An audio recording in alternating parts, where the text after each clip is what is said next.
তুমি না আমাকে ভালোবাসো? খোলা আছে।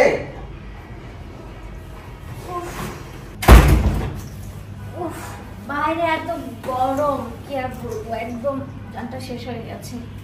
দেখে তো মনে হয় এসি মার্কেটে শপিং করে আসলাম।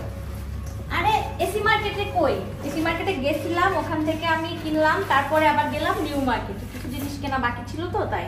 তোমার কি কেউ কসম দিছিল এই রোদের মধ্যে শপিং করতে যাইতে? আর তো এখন কোনো ঈদও না, তোমার জন্মদিনও না, তাহলে গেছিলা কেন?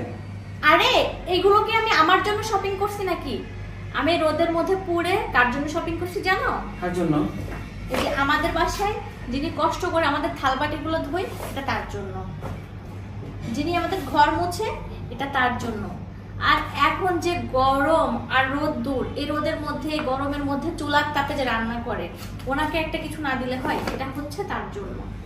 আর যে তোমার ময়লা কাপড়, আমার ময়লা কাপড় সবকিছু ধুইতে হয়, এগুলা যে ধোয়, এটা হচ্ছে তার জন্য। নিজের জন্য আমি কিচ্ছুই কিনি নাই। আরে রাখো রাখো, আমাদের বাসায় তো কোনো কাজের বই নাই। ও তাই না? তাহলে আমাদের বাসায় থালাবাটি কে ধোয়? তুমি। তাহলে এটা আমার জন্য। আমাদের বাসায় গরমে রোদে পুড়ে রান্না কে করে? তুমি। তাহলে এটা আমার জন্য। আর ঘর কে মুছে? ঘরটাও তুমি মুছো। এটাও আমার জন্য। আর তোমার কাপড়ও তো আমি ধুই, তাই না? তাহলে এটাও আমার জন্য।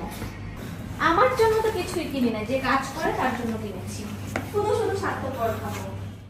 गोलमाल है भाई, सब गोलमाल है। गोलमाल गोलमाल।